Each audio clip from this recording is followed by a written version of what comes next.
presque dans le même sens que le professeur. J'avoue que dans ce dossier des incendies, tout le peuple togolais est en train d'observer. Et je voudrais faire partir des informations que le doyen vient de donner, que nous avions entre-temps, pour dire que c'est dommage. Parce que lorsque le procureur de la République, directeur de l'enquête, a appris la publication de... Il n'est plus directeur de l'enquête, puisque c'est le juge d'instruction qui est déclaré. Bon, enfin, pour nous, c'est lui qui a déclaré. Prenons le comme tel. Okay. Il dit qu'il est directeur de l'enquête. C'est ce que nous avons suivi. A appris la publication de notre rapport. Il dit que le CSC n'est pas une unité d'enquête et que cette enquête ne le lie pas.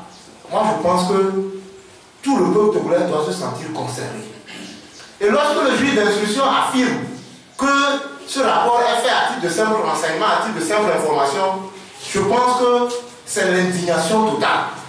Parce que il faut dire déjà que c'est un aveu d'impuissance de cette justice togolaise.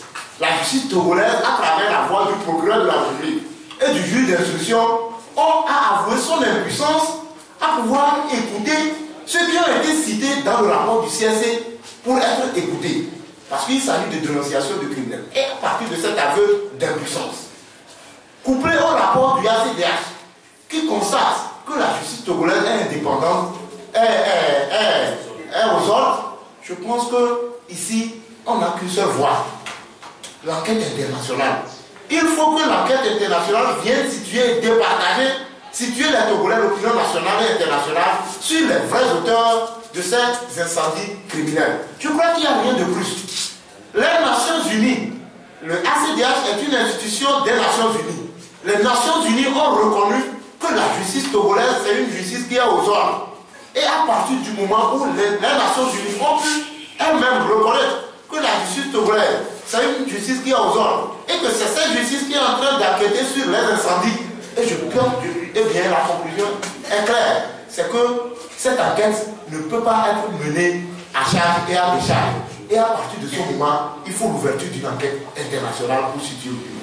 Moi, je pense qu'aujourd'hui, ce que nous, leaders d'opinion, et ce que les médias doivent faire, c'est de dire qu'aujourd'hui, notre justice est disqualifiée pour faire cette enquête.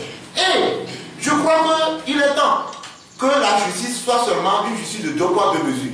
Cette fois-ci, je crois que les Togolais doivent refuser que la justice soit seulement une justice des riches. Et que le pauvre, nous n'avons pas d'armes, nous ne sommes pas riches. Mais lorsque dans un pays, le pauvre, le faible, le démuni ne peut pas s'adresser à la justice pour avoir gain de cause, je pense que ce pays est... c'est-à-dire que tout est perdu. Il n'y a plus de confiance. Et donc, je crois que l'institution habilitée à poursuivre, à faire des investigations dans ce dossier du Lomtoussou, cette institution est aux ordres. Elle n'est plus indépendante. La justice togolaise n'est plus crédible dans ce dossier des incendies. Et je voudrais vous rappeler que ce ne sont pas les Nations Unies seulement qui ont reconnu.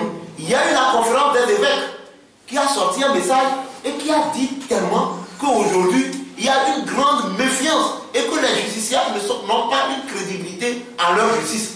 Eh bien, je crois quand même qu'il faut une seule voie, l'ouverture d'une enquête internationale pour situer l'opinion nationale et internationale. C'est tout.